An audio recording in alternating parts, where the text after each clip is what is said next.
Historia reciente, pero reciente en serio, porque nos vamos a remontar a 5 años atrás, porque a esta altura del año 2020 toda la comunidad médica, científica y técnica estaba peleando en Uruguay contra algo desconocido, contra el COVID-19, con mucha incertidumbre sobre lo que podía pasar y cómo iba a ser el futuro en ese momento. A 5 años de aquel momento, ayer la Universidad de la República hizo un evento para reconocer y recordar a la academia, a la ciencia y a la salud por su trabajo en aquellos momentos y por haber fortalecido la respuesta del país ante la emergencia. Bueno, hoy les proponemos recordar algunas cosas y poder ir para atrás en el tiempo para entender cómo fue el trabajo de los científicos y lo que les pasaba en aquel momento de tanta incertidumbre. Para eso recibimos hoy en nuestra mesa a Rodney Colina. Él es doctor en ciencias biológicas, además es presidente de la Comisión Coordinadora del Interior de la UDELAR y un montón de especializaciones más. Rodney, bienvenido. Hablábamos que creemos que es la primera vez que te tenemos en la mesa porque siempre te tuvimos por Zoom. Sí, buenos días a todos y a todas. Bienvenido. Un gusto estar acá. Muchas gracias por estar acá. Era una cabeza, Rodney. Claro. Ahora le dimos el resto del cuerpo. Exacto. Bueno, cuando se anunció la llegada de los primeros 4 casos de COVID, 13 de marzo de 2020, vos estabas en Salto. En Salto había 2 pacientes. Exacto. Con COVID. ¿Cómo recordás ese momento? Y me imagino esa incertidumbre de decir, ¿qué hacemos con esto, no? Exactamente, fue un momento muy particular porque veníamos monitoreando la situación a nivel mundial con mucha preocupación. Por el área de estudio en la que estamos, sabemos que cuando un virus se dispersa a esa velocidad y toca a Brasil o Argentina, por el grado de comunicación que tienen nuestros países, es muy factible que ingrese al Uruguay, sumado a lo que tiene que ver con los ingresos por aeropuerto, que de hecho fue como ocurrió esta vez. Pero después se demostró que Brasil era uno de los grandes componentes de transmisión. No nos sorprendió, nos preocupó, porque sabía que nos estábamos enfrentando a un patógeno complejo, para un nivel de bioseguridad que Uruguay no tenía en aquel momento, y nos implicaba, ya teníamos directivas de la Organización Mundial de la Salud y la Comunidad Científica Internacional. Existen 4 niveles de bioseguridad, el virus se había bajado del nivel 3 al nivel 2 para poder hacer el diagnóstico, pero dado que era un patógeno de severidad media y alta transmisibilidad y letalidad, todo enmarcaba en un nivel de bioseguridad superior que implicaría que no se hubiera podido estudiar de entrada como se estudió. Así que lo que hicimos fue trabajar a partir del 30 de marzo. Me acuerdo que me llama Gonza Moratorio y Pili, que son amigos. Pilar Moreno. Pilar Moreno. Y me dicen, Canario, me dicen ellos. Canario dice, te vamos a mandar un kit que desarrollamos acá para que lo pruebes en Salto con los chiquilines. Bueno, lo probamos. Entramos enseguida en contacto con quien fuera el ministro en aquel momento, Daniel Salinas, y por supuesto en contacto continuo con nuestro ex rector, Rodrigo Arim. Y el 30 de marzo, después de habilitarse el laboratorio, empezamos a hacer los diagnósticos. O sea que tuvimos 15 días de preparación. La preparación fue un poco también psicológica para todos los chiquilines. Somos investigadores, docentes de la universidad que, si bien estamos formados en esto, nos tocó Otro rol, ¿no? Otro rol y, bueno, teníamos miedo al principio, la verdad. Y empezamos a trabajar haciendo los diagnósticos básicamente para todo el litoral y norte del país, para los hospitales de ACE principalmente, pero también de las mutualistas. Y bueno, había mucha incertidumbre, ¿no? Esto ocurre también en un momento en el cual había mucha incertidumbre en los sistemas diagnósticos, porque no había cantidad suficiente de sistemas diagnósticos a nivel global.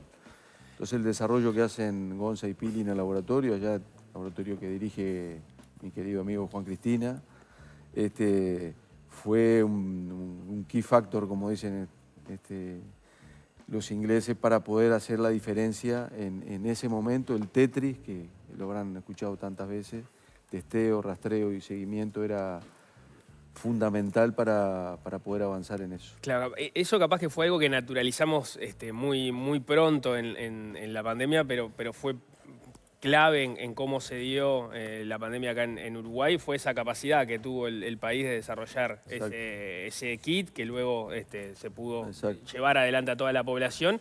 cuando otros países no lo estaban logrando, ¿no? Ahí se habla y en el evento de ayer se destacaba es el concepto de la autonomía la sanitaria. soberanía, seguro. Ahí está la soberanía sanitaria, porque otros países estaban esperando que les llegaran los kits que estaban desarrollados en lugares muy, muy puntuales del mundo, y Uruguay logró hacerlo por sí y ante sí, y eso permitió justamente poder tener un seguimiento rápido de toda la población. Exacto, sí, ahí el seguimiento era prácticamente como la prevención, podemos decir. O sea, el seguimiento, cortar un brote, cortar la transmisión en aquel momento, las vacunas se generaron mucho tiempo después, era parte del único mecanismo que existía para evitar una dispersión, que aparte después colapsaba el sistema de salud. O sea, una vez que empezaba, ¿se acuerdan los 4 colores? Soñábamos con esos colores. Cuando se entraba en el amarillo y nos acercábamos al naranja, ya sabíamos que había un riesgo enorme de salirse de control. O sea, retornar del naranja al amarillo era todo un logro, pero pasar del amarillo al rojo era facilísimo. Entonces, no es fácil. Obviamente nosotros desde nuestro lugar lo que hicimos fue aportar al diagnóstico y la investigación del virus.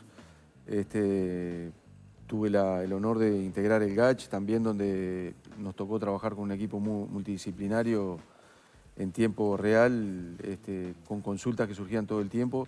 Y creo que Uruguay lo benefició en aquel momento también ser de los últimos países a los cuales le llegó el virus, donde ya había una historia previa generada de lo que estaba ocurriendo en otros lugares del mundo, y nos permitió de alguna manera prepararnos y comprender cómo blindarnos, ¿no? Igual esa historia previa era bastante aterrorizante, porque en realidad lo que veíamos hasta la llegada de las primeras vacunas, lo que veíamos era hospitales colapsados, gente muriendo. Y eso, ahí te quiero preguntar, más a nivel personal, ¿cómo tenías una responsabilidad enorme, ¿no? Como científico y como investigador? ¿Cómo lo vivías vos y lo vivimos con esa presión? Yo soy muy tranquilo, y trato de transmitirle tranquilidad a los chiquilines que trabajamos en estos temas, pero claro, hicimos instalar, esto fue muy anecdótico, hicimos instalar una ducha de emergencia fuera del laboratorio, e hicimos todo el protocolo de trabajo de bioseguridad como si fuera un nivel 3, un laboratorio de nivel 3, que no lo era claramente, pero toda la indumentaria, el usar doble guantes, doble túnica, máscara N95, cofia, lentes, aparte de la cámara de bioseguridad, los mecanismos y protocolos de desinfección dentro de la cámara para descartar el material, evitar una contaminación. Y después nos bañábamos a la salida del protocolo al final del día para irnos a nuestras casas, para evitar llevarnos cualquier cosa a nuestras casas, porque convivíamos con nuestra familia. Entonces era paradójico que nos pedían 1,5 metros de distancia, 2 metros de distancia, y nosotros íbamos a vernos a nuestra familia después de haber estado expuestos, algo que convivió, por supuesto, mucho más intensamente los cuerpos de salud, ¿no? Los médicos, enfermeros, etc. Entonces, en ese sentido, teníamos un protocolo estricto, medio casero, a la uruguaya, pero funcionó.